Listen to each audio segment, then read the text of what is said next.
right, we are in progress with Kyle B. Stevens, filmmaker, writer, director. The short today we'll be talking about is The Dirty Animal. Kyle, thank you for being here. No, thanks for having me on. I'm excited to talk about it. I am as well. It's a strong thematic piece, relevant over and over again in all of our lives. Would you like to introduce yourself or the short prior to the first question? Yeah, my name's Kyle B. Stevens, like you said. I am a writer director. Currently, I make my living as a script supervisor on indie film, and the dream is to one day start writing and directing my own movies. I'm doing that now, so the dream is to just do it more and more and have that become my main source of income and you know be my life pretty much. Yeah. That's awesome. That's awesome, Kyle. I know a lot of filmmakers can relate to that. And, what's really cool is that you're working within the film industry right now. You're getting a lot of exposure. You're getting a lot of education, knowledge, and background. And, you're able to put that into your own work. So, and you're making your shorts and you're writing and directing, so you are that regardless of where the paycheck's coming from. So Yeah. I honor that work that you're doing, and it's great that your day job is aligning with your passion as well. The first question, The Dirty Animal, it's a story about a homeless man and a, let's just call him, very affluent professional man, and the affluent professional is trying to use the homeless man for his advantage to gain some sort of if I can share some of the plot. Can I share a little more of the plot? To gain some Yeah. sort of advantage with a woman actor, lead, a woman character, I should say. So, okay. And he's taking advantage of the homeless man need for cash money Yeah. as the basis of survival. And the homeless man doesn't necessarily act in the way that this other character, this affluent business person, wants them to act. He does ultimately do what is in his own consciousness, in his own conscience to do. So setting that up, you've got kind of like this theme of this class struggle. There's this class issue really built into that. And there's this appearance issue and what we call success or not success, what we call good, what we call bad, evil, that's all in there. Where did the initial germ of an idea, the initial like emotional impulse to say, hey, I want to do this story about this, come in your life? Well, so I used to drive Uber a lot, like in 2018 to like 2020 or something like that, and I had a lot of interactions with high like affluent people going to work every morning, and just I would try every once in a while. I got like a filmmaker in there, and I try to ask them about what they're doing. Like I remember dropping this writer off at I think he was going to Sony Studios one morning, and I was trying to ask him about it, like about his day, and eventually kind of weasel my way into asking him about like what he does for work because I heard him talking on the phone when he got in the car, and I wasn't trying to like get a foot in, like hey, get me in. It was just trying to just find out more about the industry from this person that obviously worked in it because I at that time I had no connections to film and I hadn't even gotten started yet. But so I asked him, and then he kind of you know played it. I didn't really want to talk about it. Probably, that's fair. He's going to work. He's busy. He doesn't want to think about work while he's on his way to work. Maybe he wants to relax. But it just didn't feel great. The fact that I couldn't talk to this guy about the thing, and I was like, that kind of inspired me to like, okay, I gotta do something about it. And then soon after I did. But all that is to say that the initial germ of an idea, after having experiences like that, another thing I did while I did Uber was also listen to a lot of podcasts. And I used to listen to this one called Philosophize This. And there was an episode where he talked about Hannah Arendt. And Hannah Arendt had this interesting kind of philosophy or this like quote, I can't remember. But the gist of what she was talking about was how people today are more, I forgot the term that she used for this like phenomenon, but people today are more concerned with what they do for a living, or like when you like, so for instance, when you walk up to somebody and you first meet them, you go like, oh, what do you do, what's your job, or something like that, as opposed to maybe back in the day, back maybe more towards biblical times.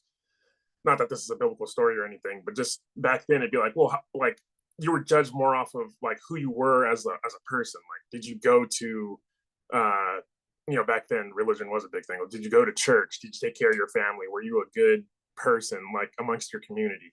And so that kind of I don't know if it's the right word, dichotomy, like today being judged off of how much money you make or what you do, like your job being based, or being sorry, I'm stumbling. Being like Not at all. Not at all, okay, Kyle. I'm totally following you. I mean, all right, absolutely, dichotomy is the right word. okay. Yeah. So yeah, just like being judged off of what you do as opposed to who you are. And that was really interesting to me. And that's kind of where the initial idea for the story came up. I love that. I love that because, it's so true. It's so poignant. I lived in New York City for over 20 years. So, and I was definitely part of the hustle and definitely part of the competition to get the career going and to get the film thing going and to be this, that, the other. And that is, the two questions when you meet people is, what do you do? Where do you live in New York? Yeah. Certainly. And that, like, okay, well, now I know, kind of where you are in your career, socially, money, whatever my interest is, you know, Yeah. so, I mean, and it's, you don't know anything about me. You don't know who I am as a person. You don't know what my values are. You don't know what my day to day is. You don't know anything about my life and who I am. And, we made decisions and I was guilty too. I was in there. Hey, can I network with you? Yeah. I got this. I'm in the film. I'm good. I can do this, that, the and so I, trying to get work for production, everything, I was in that full on and I got totally burnt out. And that's why I was saying to you, initially is like, hey man, it doesn't matter where your paycheck is coming from. It matters what you're doing, who you are, like you're saying. Mhm. And that's, an artist, right? You're making art, you're an artist, Yeah. filmmaker got confused somewhere along the lines. I hate to Yeah. tell people, if you're a filmmaker, you're an artist first. There's a business dynamic to it, Mhm. but if you're a filmmaker, you're an artist. Yeah. And as an artist, there's that goes with a certain kind of thing. And so, and what you're saying with is additionally is, people now identify us who we are as humans with our role, Mhm. beyond that profession with our role, father, mother, this, that, the other, career. But how do we identify ourselves? Who are we? And I think that's the question that the film raises. And to jump right into the second question to play forward is, what is the message? I mean, the message is clearly everything that we talked about. You can't judge a human being based on their role, based on their career, based on this or that.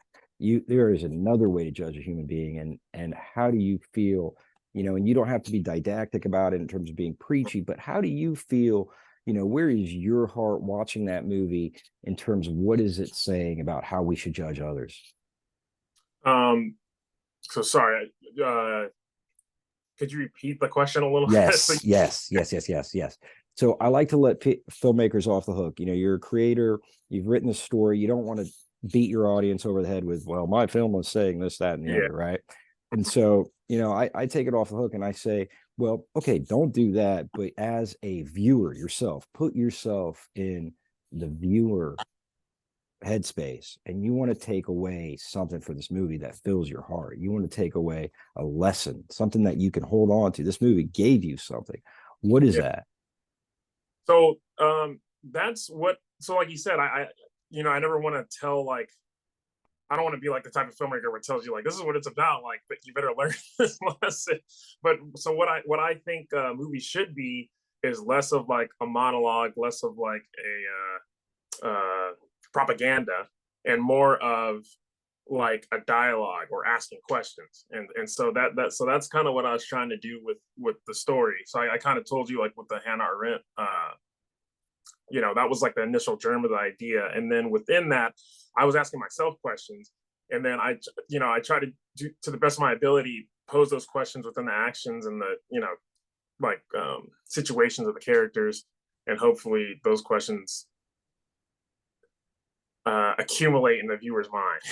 Well, there you have it. There you have Yeah, it. And that's what I'm saying. So yeah, I'm yeah. saying, how did they accumulate in your mind? Okay. How did your journey through the artistic process of creating the story then translate, transform into you as a viewer answering those questions, you know? Yeah. Okay. I see what you're saying. So you're basically asking how, like, what was the like the creative process once I had the idea? What did I do to kind of translate it onto the screen? No. Oh. And thanks for clarifying that. I appreciate it. Mhm. It's really like, so, as a filmmaker myself, you have something in this thing and these terminal ideas, and you're going on this journey, this exploration process, right? And you're trying to it's like a fact-finding mission. You're trying to create these dynamics where the denouement gives you something, right? It's got to give you a feeling Uh, of, oh yeah, okay. mhm, And mhm. hopefully that translates to the viewer. And what that is the, for lack of a better word, great art has great lessons Mhm, to teach mhm. us. Yeah. And I offer the question, what did the story teach you? Okay, I see what you're saying. Okay. So, so yeah, like basically what I said, going back to that story about me and the Uber driver, or I was the Uber driver, me and the rider in my car. What I felt like the story taught me about myself, and like while making it, was that I was doing a lot of that kind of judgment about people. I always I ask people the same thing. I ask them like, "Oh, what do you like?" Even on set, still today, sometimes. Like, actually, a couple of times I've been kind of embarrassed because I've been on set and like I project what I'm doing onto other people on set. So for example, there's been times where I've been working as a script supervisor, and I see somebody like maybe they're first AC or something, like their assistant camera, and I say like, "Oh, you're doing assistant camera. What do you really want to do? Like, what's like your end goal?" And they go like, "Oh, well, this is my end goal. What do you mean?" And I'm like, because for me, like this, I love script supervising, and I'd love to do it full time, but there is like uh, an end goal of like writer director that I want to be able to hit. So it's just kind of embarrassing because it's like I'm just assuming everybody else has like these like endpoints when they're already at their endpoint, and that's a great position. It's like a really important part of the crew and everything, and so yeah, I'm guilty of doing it too. And so I think, and when making this movie, it kind of just opened my eyes to the fact that you know I nobody's safe. I still do it even after making the movie. So it's that would be the biggest thing, I think. Yeah. That's awesome. That's awesome, Kyle. I mean, I appreciate your honesty on that. It takes courage. So Yeah. definitely. Thank you for that. Last question, play it forward. Since you made the movie, how have you changed as a person? Um, I've become more confident after making the movie, I think, and my ability to get stuff done. I'm as a creative person, a lot of the times, I'll be super interested in something and I'll write it and I'll like storyboard it out and everything and be really excited to do it. And then I have another idea that I'm more excited about because it's just a new, fresh idea, and I'll just go on to that and leave the thing I was working on like in the dust. So like finishing something it feels like a big, it gives you a lot of confidence in yourself. It's like, okay, I can do this. I can get this done if I absolutely have to. And I did with this one. I had to do a lot of the editing myself. I tried to pay some people and then it wasn't coming out right. And so I just had to sit there and learn it and pick away at it for like a month. Um, so that's what I learned on like the technical side of things. And then, like I was saying earlier, more on the like, I can't think of a better word, but like the more the spiritual, like artistic, something I learned from side of things. I think I changed by just being more uh, self aware. I think that's helped, it's helped me with that. And another the last thing about making it, you see a lot of your mistakes when you when you watch your movie. I've watched it like 100 times, and so I see like so many things I would have done differently. We shot the whole thing in like a day, like in downtown LA. So there was a bunch of sound issues. Directing wise, I didn't get to focus on the directing as much as I wanted to, because I was like producing it and getting lunch and doing everything. And so watching it over and over, there's like, I learned like a million things I can do different on the next one. And so that's a really good, that's something else I really appreciate. It's awesome, Kyle. All that's great. What a success. What a Thank success. The cast, by the way, was great as you. Oh, really? well. Yeah, they Thank you. were great. Yeah. Yeah. So awesome job. Kyle B. Stevens, filmmaker, writer, director. Today on Play It Forward. Thank you so much for sharing that. Yeah. Thanks for having me. I appreciate it. All right. Bye. Later, everybody. Till next time. We are out.